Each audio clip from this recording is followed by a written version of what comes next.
bohong.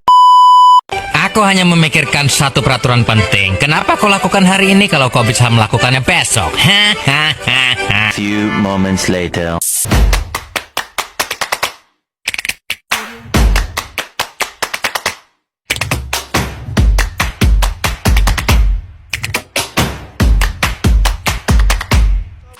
Assalamualaikum warahmatullahi wabarakatuh. Perkenalkan, nama saya Marzayani dari Prodi IAT semester 5. Baik, pada kesempatan ini saya akan mempresentasikan tugas saya pada MK Aliran Modern dalam Islam dengan judul Pemikiran Muhammad Syahrur dalam Pembaruan dalam Islam.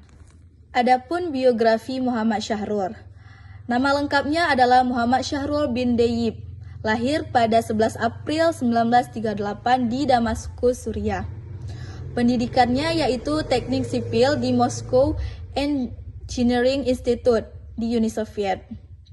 Beliau belajar agama secara otodidak, yaitu belajar sendiri tanpa pesantren atau universitas Islam.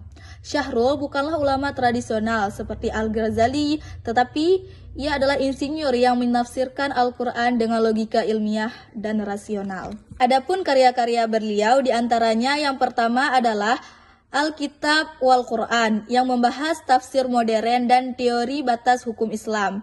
Yang kedua ada Dirasat Islamiyah Mu'asirah fid Daulah wal Mujtama yang membahas Islam dan negara modern, demokrasi serta keadilan sosial.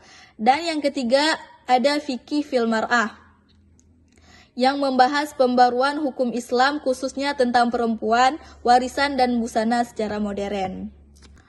Adapun pemikiran Muhammad Syahrur, diantaranya pada bidang usul fiqh, beliau membedakan antara istilah Al-Quran, Al-Kitab, Al-Dzikr, dan Al-Furqan.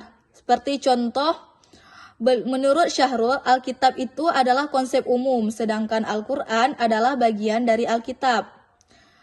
Adapun di bagian sunnah, menurut beliau, sunnah adalah hasil ijtihad Nabi di zamannya, bukan aturan untuk semua zaman. Seperti contoh, cara berpakaian Nabi berbeda dengan zaman sekarang karena konteks sosial yang berubah.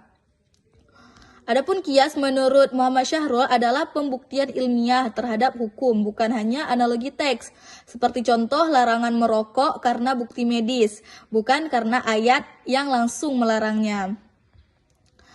Adapun ijma' menurut Muhammad Syahrul adalah kesepakatan masyarakat modern seperti parlemen atau DPR. Seperti contoh pembuatan undang-undang dengan musyawarah yang dianggap sebagai bentuk ijma' masa kini. Adapun pemikiran Muhammad Syahrul di bidang tafsir, yang pertama adalah Al-Quran sebagai petunjuk, tidak untuk membela ideologi tertentu. Contoh, ayat jihad dipahami sebagai semangat perjuangan, bukan kekerasan. Yang kedua, bernuansa hermeneutis, seperti menafsirkan teks dengan metode ilmiah dan filosofis. Seperti contoh, ayat penciptaan manusia dikaji dengan pendekatan biologi dan linguistik. Ketiga, kontekstual, tafsir disesuaikan dengan zaman modern. Seperti contoh, sistem zakat bisa dikembangkan menjadi pajak sosial. Yang terakhir, ilmiah dan kritis, yakni meninjau ulang tafsir klasik yang tidak relevan. Seperti contoh, ayat warisan dibaca ulang agar lebih adil untuk perempuan di masa kini. Adapun prinsip-prinsip tafsir Muhammad Syahrul. Yang pertama, tiap istilah punya arti yang berbeda. Yang kedua, tafsir harus relevan dengan masalah zaman. Ketiga, peran sunnah tetap penting sebagai inspirasi moral, bukan hukum kaku. Keempat, menolak asbabun nuzul. Dan yang terakhir, tidak ada pertentangan antara wahyu dan ilmu. Baiklah, dari penjelasan tersebut dapat disimpulkan bahwa Syahrul sebagai seorang pemikir muslim kontemporer yang mana ia mengkaji atau menafsirkan ayat Al-Quran dengan penafsiran yang berbeda dan bertolak belakang dengan penafsiran para ulama pada umumnya. Pemikiran Syahrul sebenarnya tidak terlepas dari apa yang disebut dengan tradisi dan modernitas. Oleh karenanya, Syahrul menginginkan bahwa untuk memahami atau menafsirkan ayat Al-Quran semestinya tidak menggunakan penafsiran mufasir tradisional. Dalam hal ini, Al-Quran semestinya ditafsirkan sebagai perkembangan zamannya. Memang tradisi merupakan suatu hal yang telah hidup bersama sejarah. Namun, tradisi juga perlu dibangun menjadi modernitas untuk disesuaikan dengan zaman. Sebab dalam penafsiran Al-Quran selalu terkait dengan kebutuhan manusia dalam kehidupannya.